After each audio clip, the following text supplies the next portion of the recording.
Naghahanap ka ba ng safe, secured, accessible, and investment-friendly na house and lot dito sa Cavite? Semi-complete and expanded townhouse na siya for as low as 9,000 monthly down payment and 10,000 ang monthly amortization through Pag-ibig Financing. Tara mga future home buyers and kabahay, sabay-sabay tayong mag-house tour.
Bagong taon, bagong bahay, mga future home buyers ng bahay. Again, this is Randy Salvador. Of course, my wife, si Julian Salvador. This 2025, kami pa rin pa ang susi at tulay patungo sa pangarap niyong bahay. So, welcome to Montera Verde. Ito located nga ito sa Barangay San Mayortan sa Cavite. Tara, house tour tayo mga future home buyers ng kabahay. So, sa mga naghahanap nga ng affordable, investment-friendly, and budget-friendly house and lot, expanded semi-complete townhouse dito sa Cavite. Montera Verde po para sa inyong mga future home buyers natin. Si Montera Verde po is kaka-launch lang ng project namin ito this October. So kaka-start pa lang po namin, pero nasa third batch na po kami ng selling this as of today po. Si Montera Verde nga po is may lot area na 40 square meter and the house area naman po is 55 square meter. So expanded na nga po siya with car garage na at the same time. Kung makikita nyo yan, may mini balcony na tayo. And ito lang nag-o-offer dito ng ganito kababa na monthly amortization sa tansa na 10,000 lang ang monthly amortization through Pag-ibig Financing. Expanded na yung townhouse, semi-complete, and may car garage na po siya. So hurry up mga kabahay sa mga naghahanap this 2025 or nagpaplano mag-invest ng house and lot dito sa Cavite. This is your chance mga future home buyers and cap. So this is ours. So wala pa po tayong model house dito. So wala pa kayong papakitang mga or yung saktong bahay para dito. Kung makikita nyo naman, later pupunta po tayo sa ating sa scale model para ipakita namin yung pinaka scale model ng ating Montera Verde 2. So ayan, kung makikita nyo naman po sa atin is meron tayong car garage sa frontage natin. Almost 5 meters po yung frontage natin dito.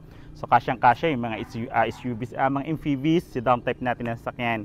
Kasya po sa car garage natin. At the same time, meron na tayong mini balcony for relaxation after work. So ayan, pwede natin siyang gawin. At the same time, semi-complete na to. Painted na yung wall. Painted na rin po yung walls natin dito. So may pintura na. So at the same time, mas malaki po. Titipid natin. So welcome na welcome po lahat ng mga buyers natin dito, local employed, government employee, OFW, separate, even the BAs and freelancers, welcome na welcome po kayo dito kay Montera Verde dito. So yun po, ito yung makikita nyo naman, ito yung pinaka floor plan po natin dito. For our first floor, kung makikita nyo po, provision po ito for 3 bedrooms, meron na itong 2 toilet and bath, di ko na ibida kanina, may 2 toilet and bath na rin po tayo rito, diba? Ang laki na matitipid natin when in terms of renovation kasi meron na tayong toilet and bath sa taas, sa isa, and sa ground floor naman po isa. Okay po?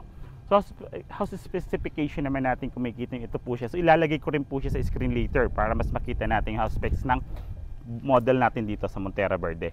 So later pupunta tayo sa scale mode. Just share ko lang po mga future home buyers and kabahay. Ito naman po yung subdivision plan or lot plan natin dito sa Montera Verde 2 po. So actually nasa third batch na po kami ngayon ng binebenta namin dito or naka-open na inventory dito sa Montera Verde. Tara misis, pakita natin. So this is our 12 hectares nating project dito. Di ba napakadami. So ang laki pa ng chance po natin this 2025 magkaroon ng sariling bahay at lupa. May kita niyo naman po. So yung pink is for our first batch, yung color yellow naman for second batch, and nandito na po tayo sa third batch. Share ko lang po, yung first batch natin is 1.7M lang yan sa introductory price natin nung nilaunch natin. For the second batch is 1.8M. Hulaan nyo, magkano na ngayon third batch natin.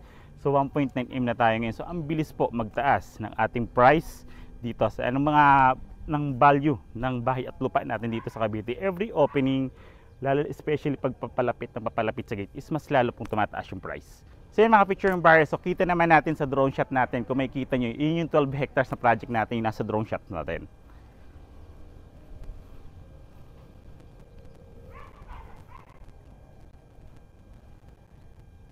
So ito mga picture buyers and kabahay, katulad ng sabi ko, ito na yung pinaka-affordable. Kung makikita nyo yung part na yon sa drone shot natin, so doon po mag-i-start, which is in yung batch 1 natin, batch 2 in batch 3. So kita sa drone shot later. So ayan, kung makikita nyo, katulad nga ng sabi ko, yung mga katabi nating subdivisions or mga naka-open natin dito, halos kasabayan ni launch ito, is ito yung pinakamura. Same expanded, very finish yung iba, pero dito semi-complete expanded townhouse din po siya.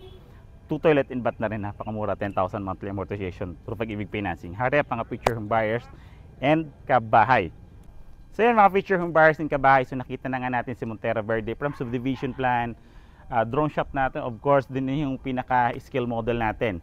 So available po ito through bank and in-house, through Pag-ibig Financing and in-house financing. So sa mga limitado ang dokumento, may in-house financing tayo dito mga future home buyers in kabahay. So welcome na welcome nga dito yung mga local employed natin, government employees, seafarer, OFW, even the VAs and freelancers is welcome na welcome dito kay Montera Verde. So magkano na nga ba ang third batch natin or yung naka-open na inventory natin today? So yung sample computation po ilalagay ko dito sa side para mas madali nyo maintindihan from total contract price, reservation, down payment, monthly amortization, and the required income mga future home buyers. Ba, saan ba kayo mas fit? Ba, ito po yung computation mga future home buyers and kabahay. Yung mga contact numbers naman po namin mga future home buyers and kabahay, naka-flash naman po siya sa screen, so mas madali nyo po kayong makakontakt dito sa property, or pinipicture namin today. Then yung mga social media accounts naman po namin, nasa comment and the description naman po siya. So pwede nyo siyang i-visit para mas direct nyo po kami. May message sa aming mga social media accounts. And kung ngayon pa lang po kayo napapadalaw sa aming YouTube channel, like, subscribe, and pindutin nyo na rin po yung bell button para updated kayo sa mga bagong videos namin katulad nito. Again, this is Randy Salvador, of course, si Julian Salvador. This 2025, kami pa rin po ang susi at tulay tungo sa pangarap niyong bahay. Bye!